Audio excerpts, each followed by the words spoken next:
Before America trained soldiers for war, it trained children, not with uniforms, not with orders, but with a toy, a quiet gun, no smoke, no blood, just a click and a lesson. A lesson passed from backyard to basement, from father to son, from innocence to instinct. What if I told you this harmless double B gun helped shape how America learned to fight wars, that it blurred the line between play and preparation, and normalized the act of pulling a trigger long before the battlefield ever appeared? This is not a story about toys. This is a story about conditioning, culture, and a hidden empire that grew in plain sight. Stay with me, because once you see it, you'll never look at childhood, guns, or war the same way again. We'll explain everything in this video, step by step. Don't skip it. In the beginning, it wasn't a battlefield, it was a backyard. A strip of dirt behind a wooden fence, a tin can balanced on a fence post, a boy squinting down a narrow barrel, heart pounding, finger trembling, the sharp pop of compressed air. The can jumps, laughter follows. This is how America learned to shoot. Long before soldiers crossed oceans and trenches swallowed entire generations, America trained its hands at home, quietly, casually, through a weapon small enough to be called a toy, the double B gun. Harmless, they said. Safe, they promised, a rite of passage. But behind that innocence grew an empire, and behind that empire a darker story. At the turn of the 20th century, America was industrializing at a terrifying pace. Steel mills roared, railroads stretched like iron veins across the continent, and factories learned how to turn metal into power. In Michigan, a small company began producing air rifles that didn't use gunpowder. They were cheap, they were quiet, and they were perfect for children. Daisy Manufacturing didn't just sell double B guns. It sold an idea. Teach them young. Marksmanship, discipline, obedience. These were not marketed as military skills. They were sold as American values. A good boy learns to shoot. A strong nation starts early. By World War I, the line between play and preparation had already begun to blur. When the United States entered global war, it faced a problem.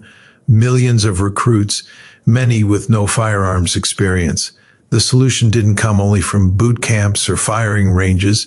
It came from childhood. Double B guns were quietly woven into the machinery of war readiness, shooting clubs, school programs, youth competitions. A generation raised to believe that pulling a trigger, any trigger, was natural. During World War II, this relationship became explicit. The U.S. military partnered with double B gun manufacturers to train soldiers cheaply and efficiently. Air rifles taught sight alignment, breath control, trigger discipline. Soldiers practiced indoors. Children practiced outdoors. The techniques were the same. The message was subtle, but it was everywhere. This is how a nation stays strong. Posters showed smiling boys holding rifles beneath American flags. Slogans spoke of responsibility, courage, and patriotism. No blood, no screams, no consequences. War had been sanitized, compressed into a harmless pop, but empires always demand expansion. After the wars, double B gun companies didn't shrink. They grew. Suburbs expanded, televisions multiplied, and marketing entered the living room. Christmas commercials showed fathers teaching sons how to shoot. Coming-of-age stories ended with a rifle in hand. What was never shown were the injuries. Emergency rooms began seeing a pattern. Eyes shattered, faces scarred, lives altered by something never meant to be dangerous. Doctors warned, studies emerged, but the branding was too powerful. It's not a real gun, they said. It's just a double B. Yet steel pellets travel faster than many realize. Skin breaks, bone fractures, death, rare but real, has followed these weapons into quiet bedrooms and empty fields. Still, the empire endured because the double B gun was never just about the gun. It was about identity. In the Cold War, fear became currency. Communism was the enemy, and preparedness was patriotic. Shooting sports were framed as national defense. Youth rifle leagues flourished. Air guns became stepping stones, training wheels for the real thing. Manufacturers evolved with the times. More power, more realism. Replica weapons that looked identical to military rifles. Black plastic replaced wood. War aesthetics entered play. Police began mistaking double B guns for firearms. Children began dying in encounters meant to protect. And yet, sales climbed because America had taught itself something dangerous. That weapons, when familiar, stop feeling like weapons at all. This is the dark genius of the double B gun empire. It didn't force violence. It normalized it. It taught millions that control over a weapon equals maturity. That discipline comes from the barrel outward. That power, even symbolic power, belongs in the hands of the young. By the time real wars arrived, Vietnam, Iraq, Afghanistan, the cultural groundwork had already been laid. The trigger no longer felt foreign. The stance was familiar. The ritual had been practiced since childhood. This is not to say double B guns caused wars, but they helped shape the hands that fought them. There is a moment often forgotten when history pauses to ask a question. What are we training for? A boy aiming at a tin can doesn't imagine a battlefield. A father teaching marksmanship doesn't picture a grave. A company selling air rifles doesn't see itself as part of the war machine. And yet, history connects these dots whether we choose to or not. The double B gun empire grew in the shadow of American wars, feeding from them, preparing for them, and surviving because of them. It thrived not on violence, but on denial, on the idea that preparation is neutral, that tools have no memory. Every empire leaves marks, in scarred eyes, in lost lives, in a culture where the sound of a shot feels ordinary. Today, the double B gun still hangs in garages and closets, still passed down, still wrapped in nostalgia, still defended as harmless. And maybe, for many, it is. But history doesn't judge objects by intention. It judges them by consequence. The dark story of America's double B gun empire is not about metal pellets or air pressure. It's about how a nation learned to make weapons feel like toys, and how easily preparation for war can hide behind innocence. Because every empire, no matter how small the weapon, tells us something about who we are. It begins in places that history books never record. Backyards with uneven grass, empty lots between houses, wooden fences scarred by rust and age. A child stands alone, holding something light but serious, something that feels important the moment it rests in their hands. The double B gun is cold, solid, reassuring. It doesn't roar, it doesn't kick, it whispers. And in that whisper, America found a way to teach shooting without ever calling it training. The genius of the double B gun was never its design, it was its disguise. It arrived wrapped in innocence, sold as a toy, framed as harmless fun. Parents did not fear it the way they feared real firearms. Lawmakers did not regulate it the way they regulated rifles. Schools did not reject it. Churches did not condemn it. It slipped quietly into childhood, unchallenged, unquestioned, and deeply trusted. A first lesson delivered not through discipline or drills, but through play. A child learns early that the object demands respect. Don't point it at people. Always aim away. Keep your finger off the trigger. These rules sound small, parental, protective, but they are identical to the rules taught in military ranges. Without uniforms or commands, children absorb the same language, the same habits, the same muscle memory. They learn how to align sights, how to steady breath, how to squeeze instead of pull. They learn patience, control, focus. They learn that power can be managed if the hands are steady enough. This is how innocence becomes instruction. There is no fear involved, no blood to shock the senses. Targets are cans, bottles, paper circles drawn in marker. Each hit produces a reward, a satisfying sound, a visible movement, a sense of accomplishment. Success feels clean. Failure feels safe. There is no screaming consequence to teach restraint, only repetition to build confidence, and confidence, once rooted, does not easily disappear. For many children, the double B gun is the first object that responds to intent with immediate consequence. A thought becomes an action becomes impact. This is a profound psychological lesson. It teaches cause and effect in its purest form. Aim, decide, act. The world reacts. That relationship between intention and force becomes normalized long before the child understands what force truly means. Adults often describe these moments with nostalgia. I learned responsibility. It taught me discipline. It kept me out of trouble. And perhaps it did. But responsibility taught through a weapon, even a small one, carries a specific shape. It ties maturity to control over harm. It suggests that growing up means learning how to direct force correctly, not questioning whether force is needed at all. The double B gun doesn't frighten a child away from violence. It removes violence from the equation entirely. There is no pain in the lesson, no visible suffering. The target is silent and forgiving. This absence is critical. It allows the act of shooting to exist without moral weight. Pulling the trigger becomes a neutral skill, like riding a bike or throwing a ball, something you practice, something you improve, something you master. By the time real-world consequences are introduced, the motion itself already feels familiar.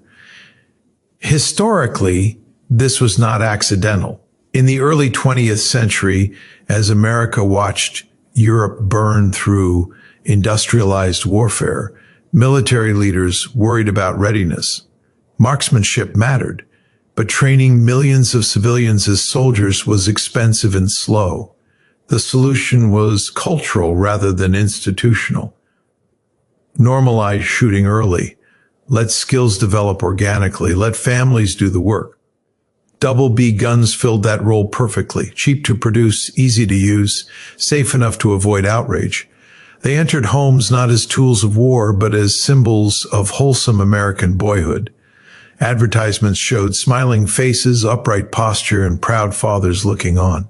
The implication was clear. This is how strong men are made. The language was never violent.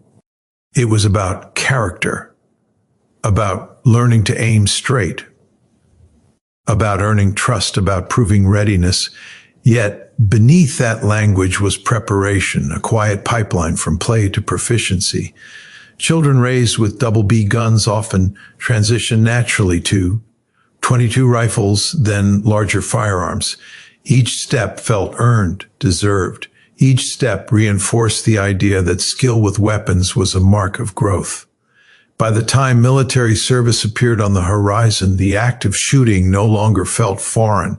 The fear that untrained hands might feel was already gone.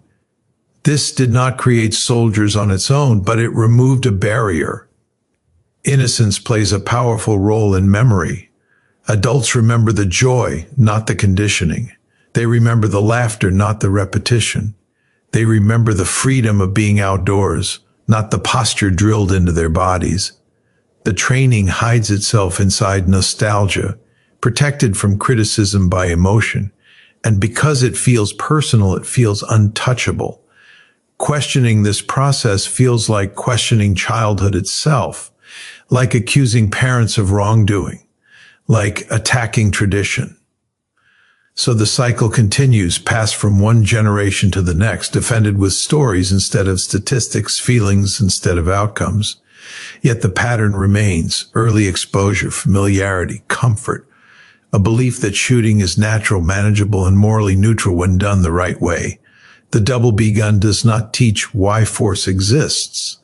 It teaches how to use it correctly. In war, this distinction matters.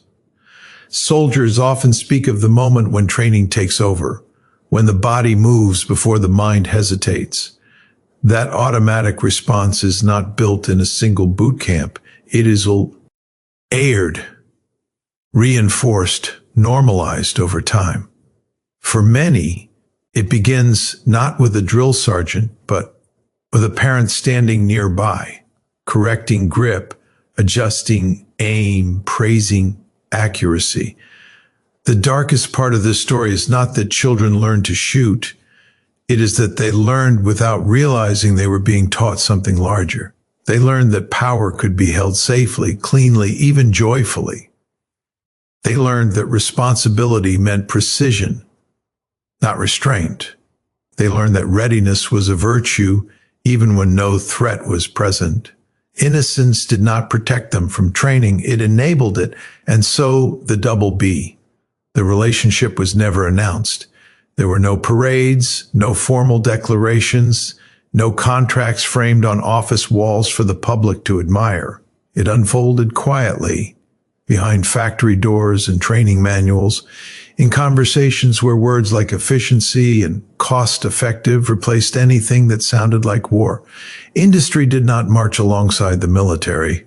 It walked a step behind, careful not to be seen, careful not to frighten the people it depended on most.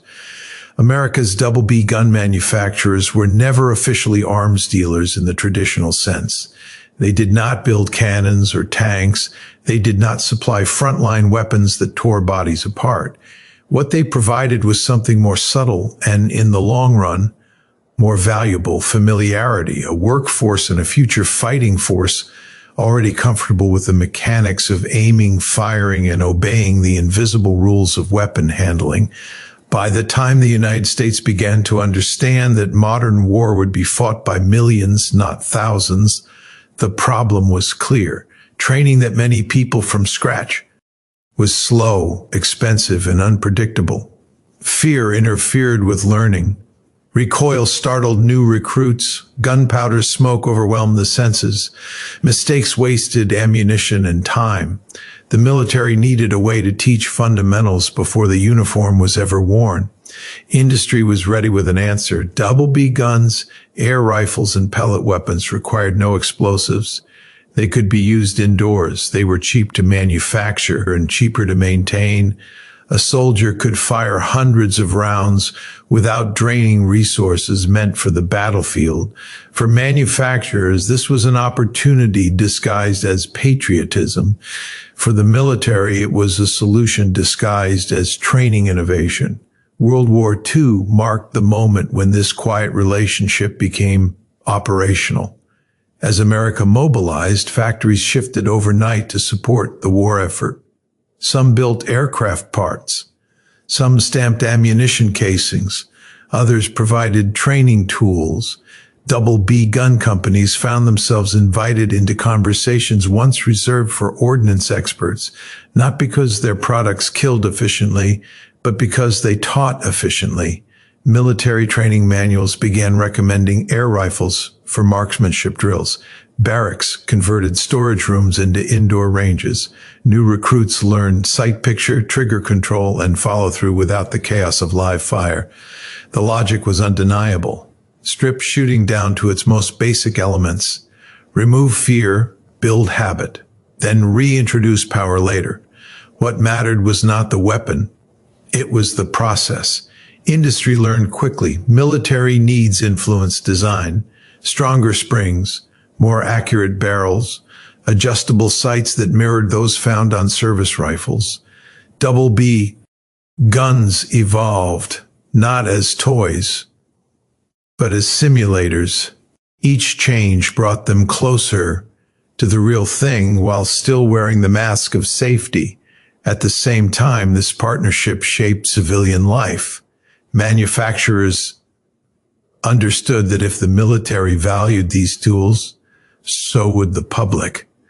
Advertising leaned into readiness without ever naming it. Phrases like builds skills, develops discipline, and trains focus appeared everywhere. Parents were told they were preparing their children for responsibility, not conflict. The military did not need to recruit through posters alone. The culture was already doing the work. During the Cold War, this alignment deepened. The enemy was ideological, distant, and terrifying. Nuclear annihilation loomed over everyday life. Preparedness became a moral duty. Shooting was framed not as aggression, but as defense. Double B guns found renewed purpose as symbols of vigilance.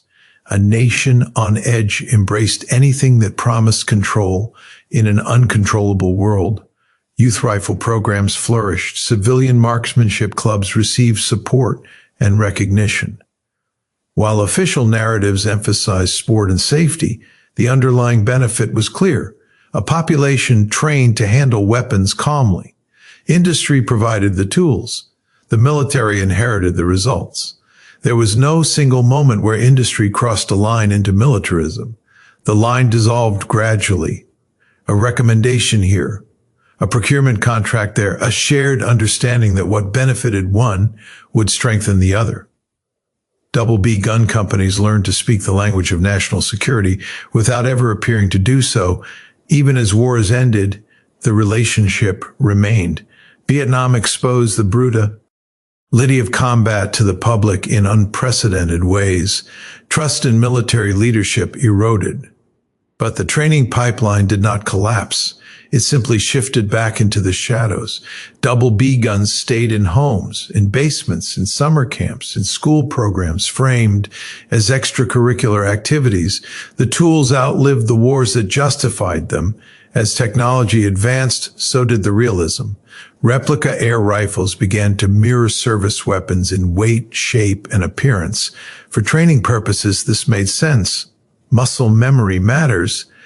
But when those replicas entered civilian markets, the distinction between simulation and preparation grew dangerously thin. Children trained with weapons that looked indistinguishable from those carried by soldiers overseas. Industry defended this evolution by pointing to demand. The military influenced design, but the public bought the products. Responsibility was dispersed until no one could be held accountable. Police encounters began to reveal the consequences. Officers trained to respond to real threats could not distinguish between double B guns and firearms in moments measured in seconds. The same realism that benefited training now produced fatal misunderstandings. Industry expressed sympathy. The military adjusted protocols. Nothing fundamentally changed. What made this relationship so resilient was its deniability. Double B gun manufacturers could always claim they were not weapon makers in the lethal sense. The military could argue it was simply using efficient tools. Both could point to safety records and training benefits. Neither had to confront the broader implication that an industry had quietly aligned itself with militarism by shaping how civilians learn to interact with force. This alignment influenced values as much as skills. It reinforced the idea that preparedness was virtuous, that training for violence was neutral if framed as discipline, and that familiarity with weapons was a form of civic responsibility. These ideas did not come from speeches or laws. They emerged from practice, repetition, and acceptance. By the time a recruit stood on a firing line holding a real rifle, much of the work was already done. The stance felt natural, the rules felt familiar, the fear felt manageable. Industry had delivered a product that made militarization easier without ever calling it that. The darkest aspect of this partnership is not that it existed, but that it hid so well. It wrapped itself in efficiency, patriotism, and practicality. It avoided spectacle, it avoided scrutiny, and in doing so, it helped blur the boundary between civilian life and military readiness until the two felt inseparable. The double B gun was never drafted into the army. It volunteered quietly, was accepted gratefully, and returned home unchanged in appearance, carrying with it the invisible fingerprints of war. The story was never told through orders or warnings. It was told through smiles, slogans, and carefully chosen images that felt warm instead of dangerous. Advertising did what weapons never could on their own. It made the act of shooting feel virtuous, not necessary, not aggressive, but good. Something woven into the moral fabric of being American. From the earliest days, double B gun marketing avoided the language of violence entirely. There were no enemies in the pictures, no blood, no fear.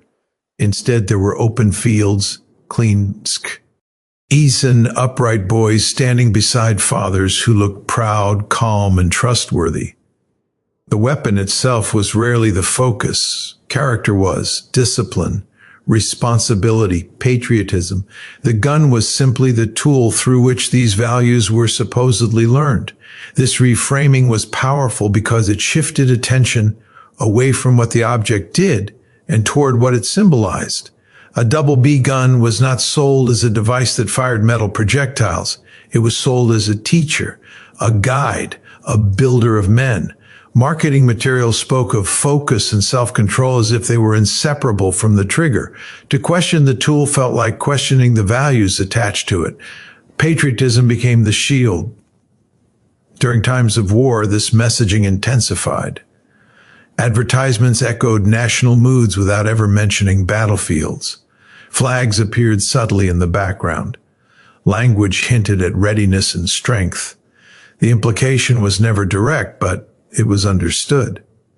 A strong nation requires disciplined citizens. Disciplined citizens learn young. The double B gun became a symbol of quiet loyalty, a way to participate in national identity without wearing a uniform. This approach allowed companies to bypass fear entirely.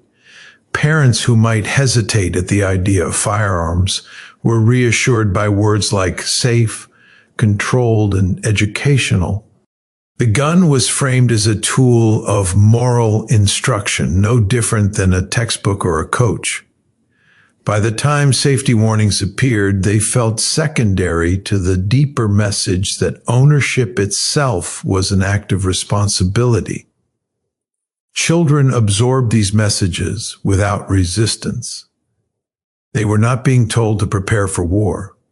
They were being told they were trusted, given something serious, something that adults associated with maturity. The double B gun became a rite of passage, reinforced not by force but by pride. To be given one meant you were ready for something bigger, even if no one ever said what that something was. Marketing rarely showed girls, and when it did, the tone shifted slightly toward novelty rather than preparation. The core message was aimed at boys, tying masculinity to accuracy and calm under pressure. Hitting a target was not just a skill, it was proof. Proof of steadiness, proof of control, proof of worth. These ideas settled quietly into identity long before they could be questioned. As media evolved, so did the methods. Television commercials brought the message into living rooms. Holiday ads turned double B guns into gifts of trust. A father handing over a rifle-shaped box became a cultural image, repeated so often it felt timeless. The moment was framed as bonding, as teaching, as love expressed through shared responsibility. The object itself disappeared into the emotion of the exchange. By the Cold War, marketing had learned to speak the language of fear without naming it. Enemies were abstract, threats were distant, but preparedness was framed as moral vigilance. Shooting was no longer just a pastime, it was a civic habit.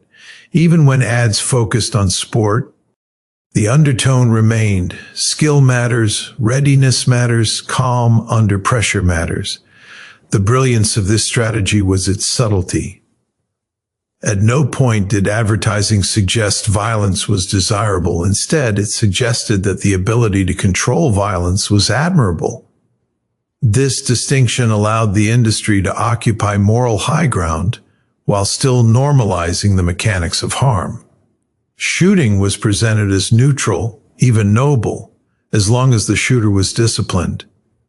Over time, this messaging shaped public perception so thoroughly that questioning it felt unnatural. Critics were painted as outsiders who didn't understand tradition or values. Safety concerns were dismissed as overreactions. After all, millions had grown up this way and turned out fine. The story defended itself through sheer repetition. As realism increased in double B gun design, marketing adapted without hesitation. Replica weapons were framed as authentic, immersive, and exciting. Authenticity became a selling point, not a warning. The closer the object looked to a real military rifle, the more it promised legitimacy. Advertising leaned into this realism while still insisting on harmlessness, holding both ideas in balance without acknowledging the contradiction. The rise of video games and action films only strengthened this connection. Double B gun ads borrowed visual language from war media, dramatic poses, tactical stances, focused expressions. But they stripped away consequence, no aftermath, no loss, just the moment of control frozen in time. The shooter was always composed, always justified, always right. This messaging didn't just sell products. It shaped expectations. It taught people what a responsible shooter looked like and, by extension, who deserved trust. It created an image of virtue tied to weapon familiarity. Those who understood guns were sensible. Those who didn't were naive. Patriotism and proficiency merged until separating them felt almost un-American. When injuries occurred, marketing remained silent. When police shootings involved double B guns mistaken for firearms, the industry responded with condolences but not reflection. The narrative was too deeply rooted to unravel. Responsibility was always individual, never cultural. The story had already been written.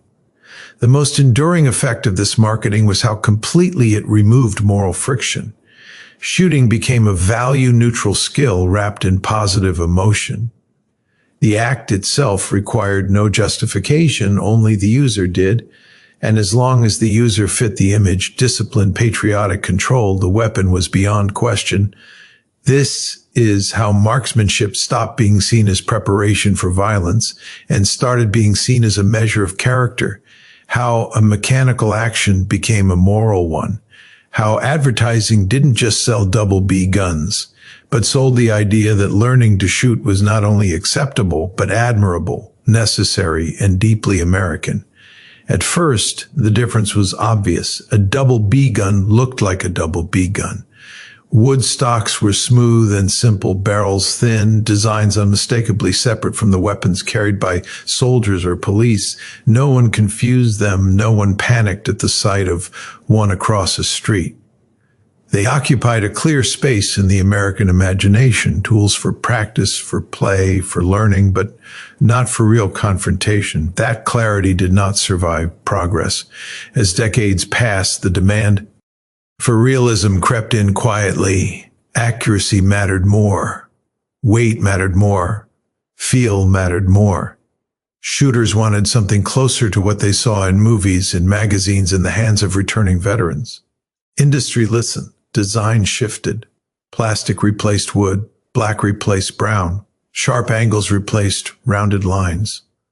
What once looked like a training tool began to resemble a weapon of war. This evolution was not framed as a warning.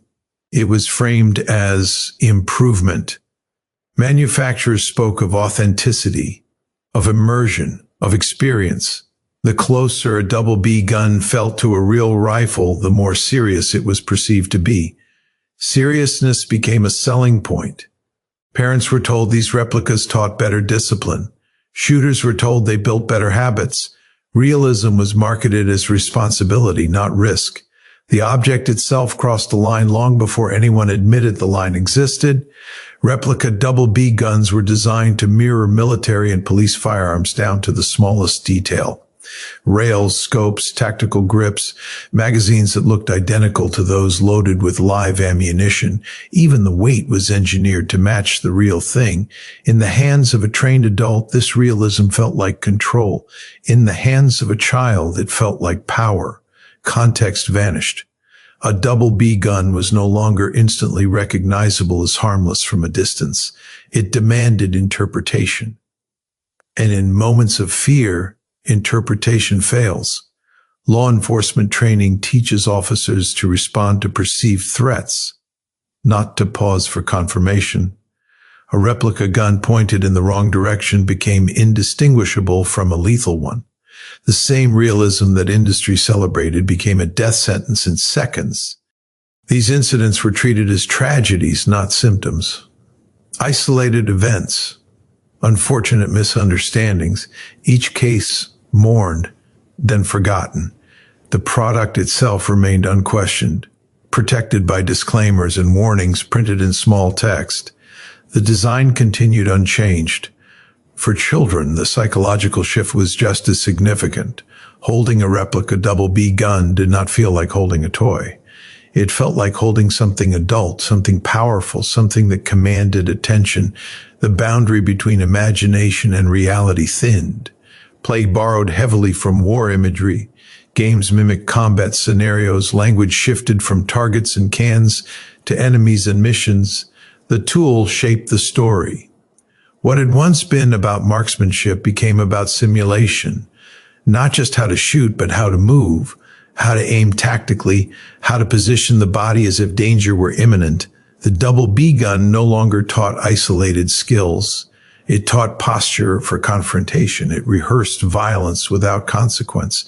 Industry defended this shift by pointing to consumer desire. People wanted realism. People wanted authenticity. Responsibility once again was dispersed. The market demanded it. The companies supplied it. No one claimed authorship of the outcome. The danger lay not only in how these weapons looked, but in how they were treated. Replica double B guns were often carried in public spaces, slung over shoulders, taken to parks, displayed in cars. Behaviors that would be unthinkable with real firearms were normalized because the weapon was not real. The law often lagged behind design, leaving enforcement uncertain and inconsistent. This ambiguity created a deadly gap between intention and perception. A child might believe they were playing. An officer might believe they were facing a lethal threat. Both could be acting rationally within their own understanding. The object in between made those understandings incompatible. Design choices amplified this risk. Orange tips, once standard, became optional or removable. Customization kits allowed owners to alter appearances further. The market rewarded aesthetics over safety, realism over clarity. Each modification moved the double B gun closer to a real weapon and further from its original purpose. Meanwhile, the cultural narrative remained unchanged. These were still framed as training tools, still described as safe when used properly, still marketed as bridges to responsibility. The contradiction between appearance and messaging was rarely addressed directly. Replica weapons also changed how society responded to violence. When shootings occurred involving double B guns, public confusion followed. Media reports struggled with language. Was it a toy? Was it a weapon? The uncertainty itself became part of the problem. Each incident blurred definitions further, eroding the shared understanding that once existed. Children growing up with these replicas internalized a different lesson than previous generations. Shooting was no longer an abstract skill learned on simple tools. It was a performance of realism, a rehearsal for scenarios drawn from war footage and tactical fantasy. The double B gun became less about control and more about simulation, less about discipline and more about dominance. This shift did not require instruction. It was built into the object itself. As replica double B guns spread globally, the consequences followed. Countries with stricter firearm laws struggled to categorize them. Customs officials debated their status. Police departments issued new guidelines. The weapon existed in a gray zone, too real to ignore, too harmless to regulate decisively. The original promise of the double B gun, to teach safely, to separate skill from harm, had been compromised. The tool had evolved faster than the ethics surrounding it. What remained was an object that carried the visual language of war without the institutional controls that war demands. Perhaps the most unsettling aspect of this evolution is how normalized it became. Children posing with replica rifles no longer shocked. Advertisements featuring tactical imagery barely registered. The visual cues of combat entered everyday life quietly, steadily, until they felt ordinary. A replica is never neutral. It carries meaning borrowed from the original. When that original is a weapon of war, the meaning cannot be erased by compressed air or reduced lethality. The appearance alone shapes behavior, response, and expectation. The shift from simple double B gun to military-style replica was not a single decision. It was a series of small choices, each justified on its own. Better design, better training, better experience.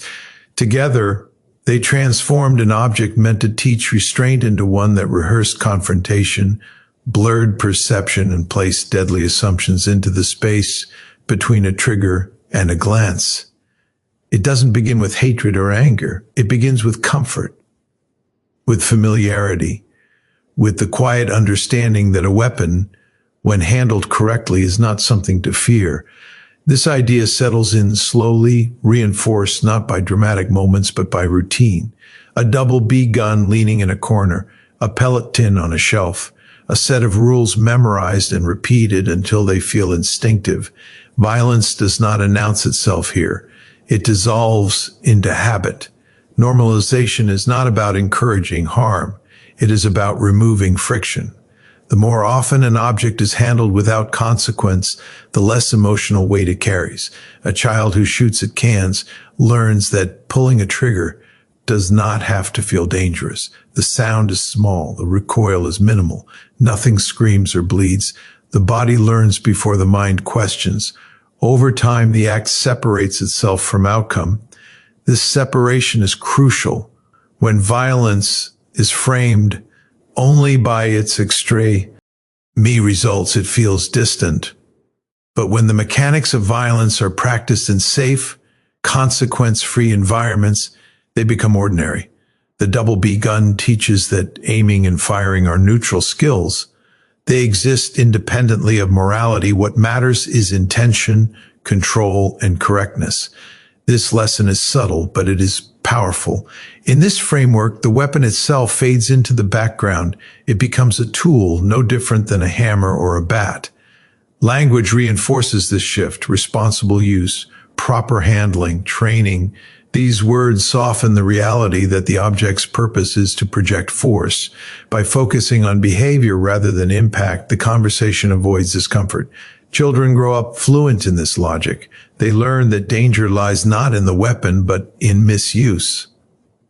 This distinction feels sensible. It allows admiration of skill without confronting consequence.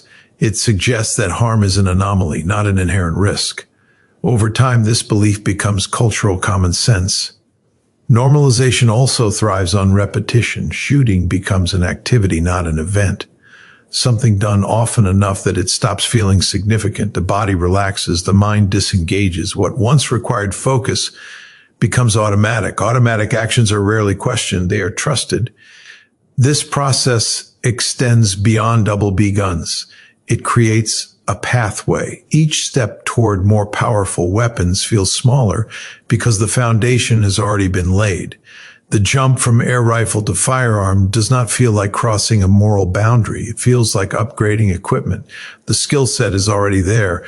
The posture, the language, the confidence, only the noise changes. Media plays a reinforcing role. Movies, games, and advertisements mirror the same message. Weapons are extensions of the user. Good people use them well. Bad outcomes come from bad individuals. Structural questions disappear. Violence becomes personalized rather than systemic. In this environment, concern is often framed as ignorance. Those who feel uneasy around guns are seen as inexperienced, emotional, or naive. Familiarity becomes a badge of credibility. The more comfortable someone is with weapons, the more authority they are assumed to have in discussions about safety and policy. Comfort replaces caution as a marker of responsibility. This inversion has consequences. When violence is normalized, warning signs are easier to ignore. Risk blends into background noise. A child carrying a realistic double B gun in public does not immediately register as danger because the object has been culturally disarmed. It looks serious, but it feels harmless. The mismatch between appearance and perception creates moments of catastrophic misunderstanding. Normalization also shapes emotional response. Tragedies involving weapons are mourned but rarely destabilize the underlying beliefs. Each incident is treated as an exception, a mistake, a failure of judgment. The system itself remains untouched. Familiarity provides insulation against doubt.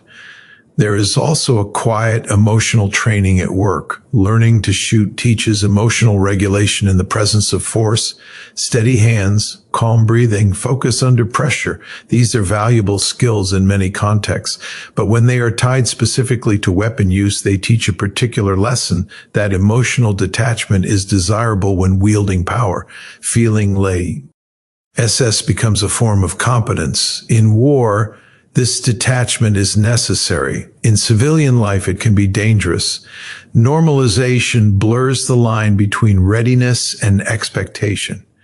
When a society trains its citizens to be comfortable with weapons from an early age, it subtly suggests that confrontation is always a possibility. Preparedness becomes a default state. The world is framed as potentially hostile, even when it is not. This mindset does not create violence, but it makes violence feel imaginable, manageable, even logical. The double B gun plays a small but significant role in this psychological landscape. It introduces the language and rituals of shooting without the emotional shock that might provoke reflection. It allows the mechanics of violence to be learned in isolation from its moral weight. By the time the two are reunited, the mechanics feel too familiar to question. Normalization also affects how responsibility is assigned. When weapons are common and familiar, harm is attributed to individual failure rather than cultural patterns. He wasn't trained properly. She didn't follow the rules. The possibility that the environment itself contributes to harm is rarely considered. The focus remains narrow, technical, and corrective. This framework protects tradition. It allows practices to continue unchanged while appearing rational and measured. It reassures parents that what they are passing down is harmless. It reassures institutions that no intervention is needed. Familiarity becomes proof of safety, even when evidence suggests otherwise. Perhaps the most profound effect of normalization is how it reshapes imagination. Violence no longer feels extraordinary. It feels like an option, not a preferred one, not a desired one, but a conceivable one. This matters because imagination sets boundaries on behavior. What we can imagine, we can justify under the right circumstances. The double B gun does not teach a child to harm. It teaches them that harm, when controlled, is manageable. That force can be practiced, refined, and stored away for later. That the act itself is not the problem. This lesson is quiet, persistent, and rarely revisited. As generations pass, the origin of these beliefs becomes harder to trace. They feel inherited, natural, self-evident. Questioning them feels disruptive, even disrespectful. The conversation circles endlessly around safety features and training programs, while the deeper issue remains untouched. Normalization does not announce itself with ideology. It settles in through routine, through repetition, through comfort.